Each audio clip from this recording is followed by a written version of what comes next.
Grace to you and peace from God our Father and from the Lord Jesus Christ.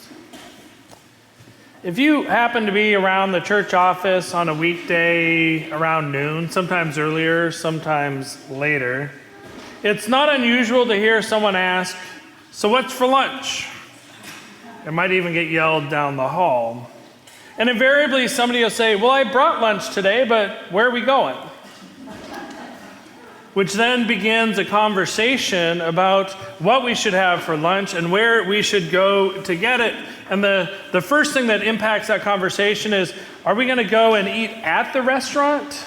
Or are we going to try and see if somebody is willing to go and pick up lunch and bring it back to the church so we can eat here? I got to be honest, I try to never be that person if I can avoid it. So sometimes I'm willing to pay if they're willing to go. But, the conversation then is, what do we feel like? What do we had last time? And about once a week, the answer to what is for lunch is a sandwich. A sandwich. And when it's a sandwich, almost always the answer is to go to Togo's. To go to Togo's. And we've got the app so we can place the order on my phone, and then they can just go and pick it up and then bring it back, and then we can eat. It always seems to take longer to pick it up than it seems like it should, because once we place the order, I'm like ready to eat. There is something about sandwiches that are better if somebody else makes them. And actually, I said that in the first service, and somebody explained to me on the way out of worship that it has to do with the olfactory, and is that smelling? And smelling the ingredients in there, and as you're making it, actually, you get used to those smells, but if somebody else makes it, then you're smelling it and tasting it for the first time together. I think it's true. So Robin, if you just go ahead and make all my sandwiches, I would enjoy them so much more. And it seems like that'd be true of other things, right? I mean, it's going to taste better if somebody else cooks, the meal too. So maybe there's something to that. I'm not sure. But I do know I like a good sandwich for lunch. And having lived across country, one of the things that struck me is how many different names there are for sandwiches. There's a Dagwood. There's a grinder. Everybody heard of a grinder? A hoagie. A hero.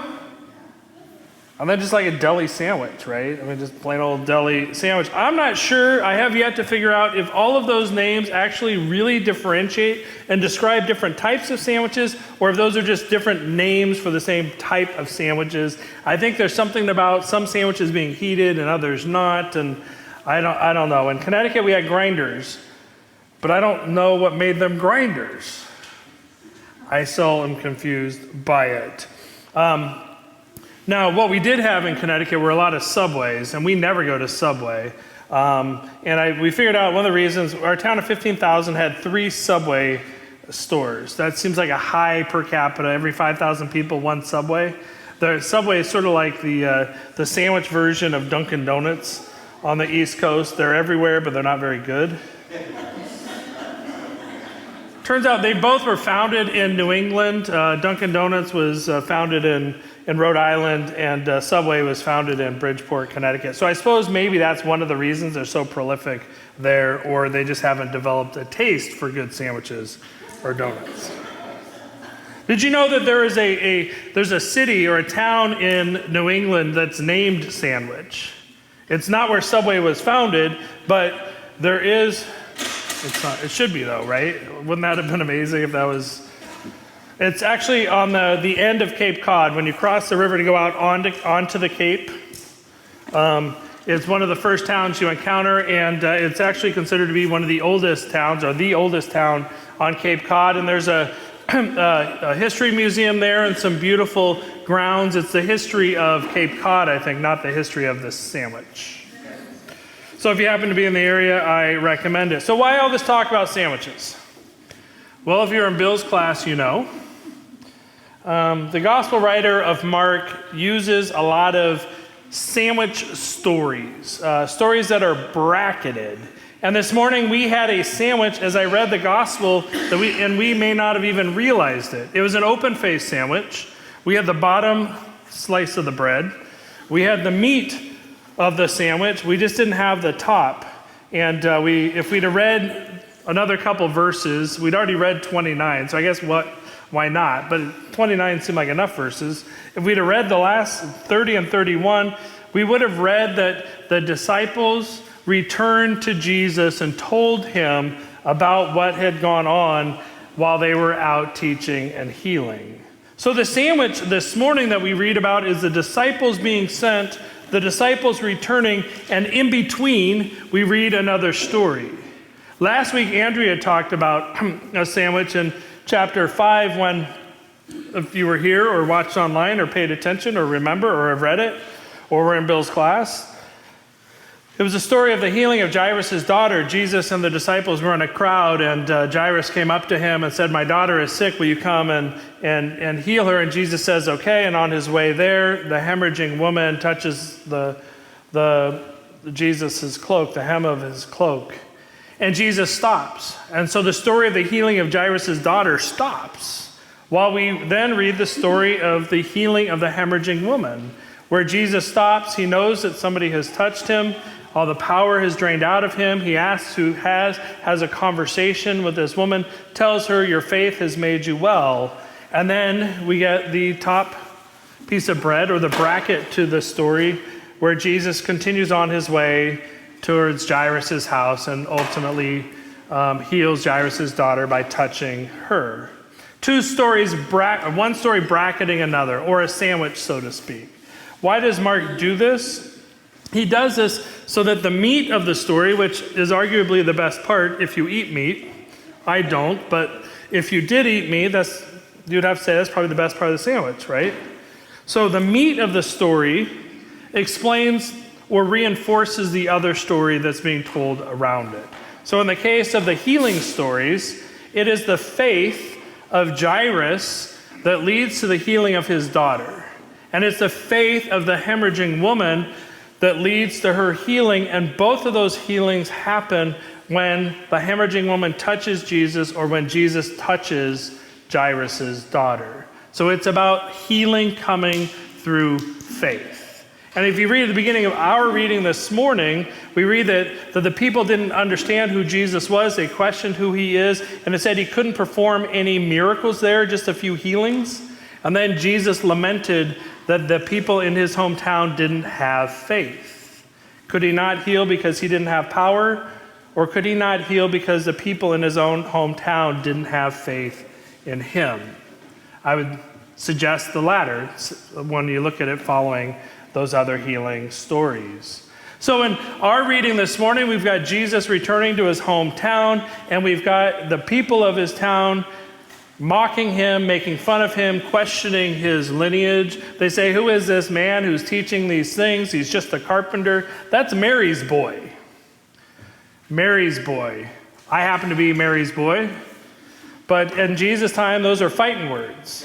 You never described a man as being the son of his mother.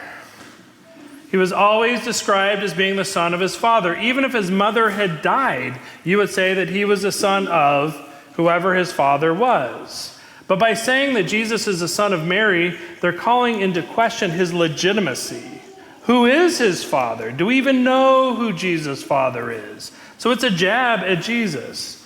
So what we see in that story is Mark laying the foundation for even Jesus not receiving hospitality when he's sharing the good news, when he's teaching about who he is and what he came to accomplish.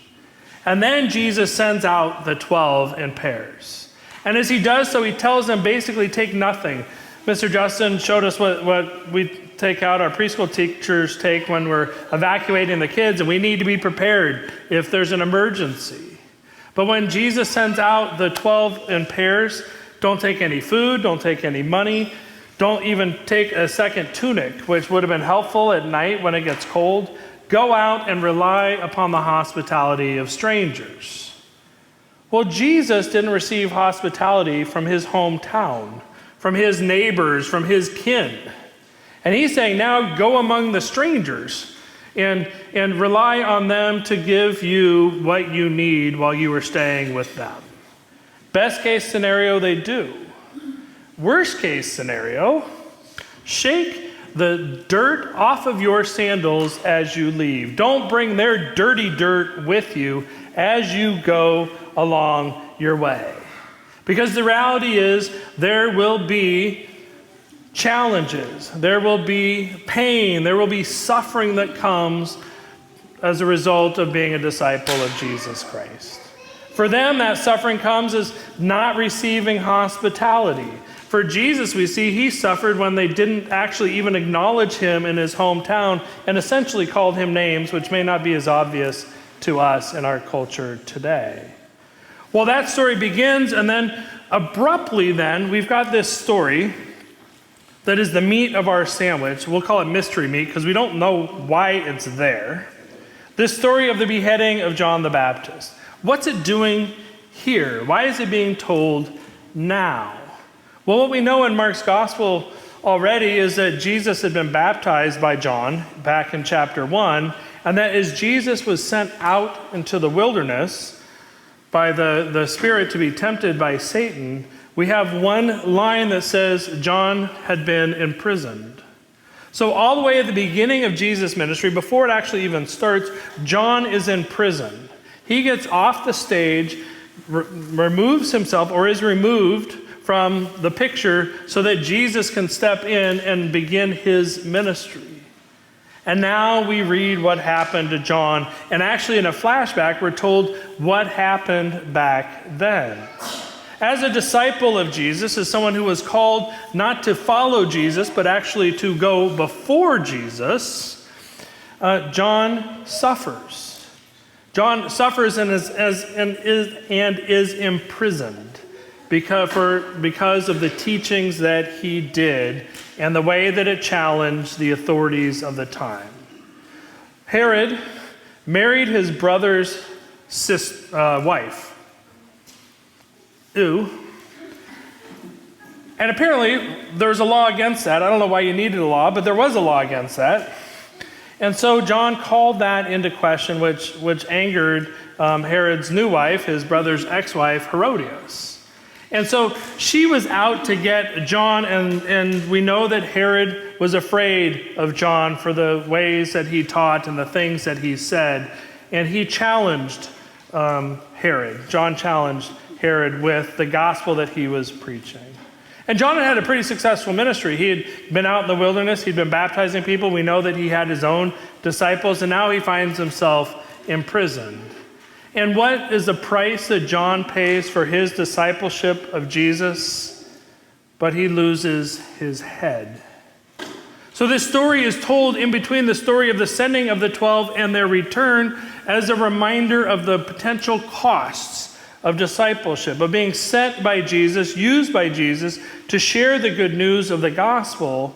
There is a cost associated. And if we question whether there should be a cost, we should probably reflect upon what the good news of the gospel is. The good news of the gospel is that Jesus Christ loved us so much that he died for us in order that we might have life through him. So in response to that, we say, I believe and want to follow. And in doing so, we should be prepared to experience some challenges. Maybe it's somebody not providing us with hospitality. Somebody who's rude to us or doesn't listen to what we have to say or doesn't welcome us into their home or doesn't want to be our friends anymore. And that would be like what the disciples experienced. In a worst case scenario, maybe we would be arrested. Maybe we would have our heads chopped off as a result of being a disciple of Jesus. Has anybody here had that happen? Fortunately, it doesn't happen so much today, at least not in this country. We know there are places where it does indeed happen, and there are martyrs and disciples of Jesus who stand up for their faith, share their faith, and it costs them their life. I think these two stories give us a sense of the variety of responses, prepare us for the variety of negative responses we might receive when we too are being sent out. Sent out, maybe not with all the knowledge, maybe not with all the resources, but sent out with the power of the gospel to share the good news of God's love with our neighbors. We may not have a PowerPoint, we may not feel like we know every verse of the Bible to answer every question, but we too have been sent out. Sent out to share the good news of God's love, that others might come to faith. I said in chapter 5 when we read about Jairus, the healing of Jairus' daughter and the healing of the hemorrhaging woman, it was their faith that made them well. My question is, how about your faith? Do you have the faith sufficient to go out not knowing how you might be responded to? Or when you are challenged to go out or to share the good news or to answer questions about your faith, do you calculate the cost?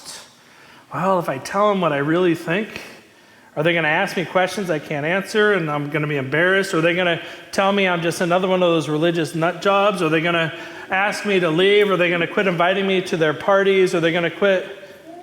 Or do you respond in faith? The Jairus and the hemorrhaging woman's faith was sufficient that they received, well, Jairus' daughter and the hemorrhaging woman, they received healing. They received new life through the power of the gospel. I'm sure each of them suffered some as a result. Did Jairus lose some status within the synagogue where he had been a leader? Maybe. But I bet if you were to ask him, he would say it was well worth it. And he would have done it time and time again to receive the healing for his daughter whom he loved. And that hemorrhaging woman who had spent all of her money, all of this time trying to get healed by doctors and others, would say that the risk of going into that crowd and touching the hem of Jesus' cloak was worth it in order to be made well again. So the question I think for each of us is, do we believe? Do we allow ourselves to believe and to trust in the power of the gospel? If we do, I think we may be surprised by how good our lives can be. For the meat of the story of discipleship may not end up being what we would have ordered for ourselves when we get it. It might be a little sour or something, maybe like Braunschweiger. It's good for you, but doesn't taste good. I don't know. But the reality is, it is good. It is good, it is filling, and it is ultimately, I would suggest, a happy meal. Happy meal. A hidden prize right in there. Yeah, I know I've mixed metaphors, and I did it on purpose. See if you're paying attention. So the question is, as it's almost noon, what's for lunch?